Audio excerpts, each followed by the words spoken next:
If you love bourbon, if you love whiskey, you're going to love these conversations. So make sure you subscribe to the Bourbon Lens starting now. Welcome back to 5 Minute Fridays. Excited to pour one of the more anticipated bottles that come out 3 times a year. Elijah Craig Barrel Proof B525. I remember drinking this straight up when we first got it and absolutely loving it. It was one of the ones that I really enjoyed in 2025. Now here in 26, and A126 is probably going to hit the market soon, but I thought it was a great time to revisit this, obviously in my Heaven Hill Glencairn, of course. B recipes for Elijah Craig Barrel Proofs have typically been my favorite because they've been the lower proof, but last year this was one of the higher proofs, coming in at 126.2 and 11 years and 6 months old.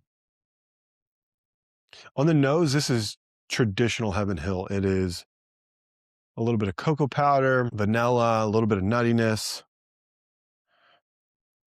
nice orange oil on the back end, and just everything I kind of want in a 11 to 13-year-old bourbon. Like, it's got a little bit of oak, it's got the vanilla, as we talked about in our Thursday Thoughts episodes.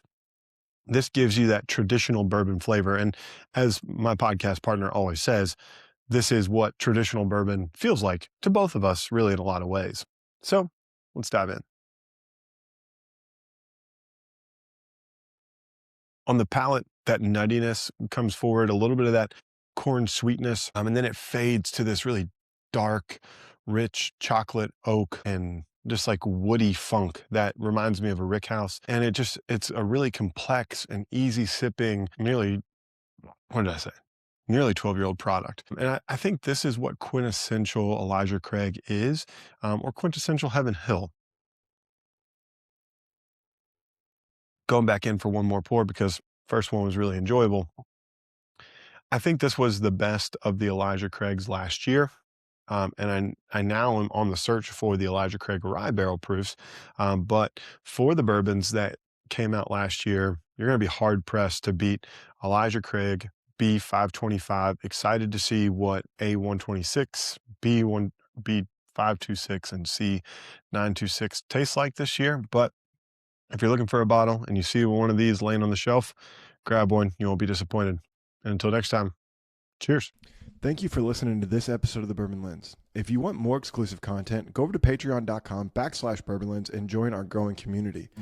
If you just want to stay friendly with us, you can go over to Instagram, X, and Facebook and follow us there. Also, our YouTube page is growing and we're producing more content there, like Thursday Thoughts and 5 Minute Fridays. So don't forget to smash the subscribe button and catch all the content that we are producing every week. And until next time, cheers.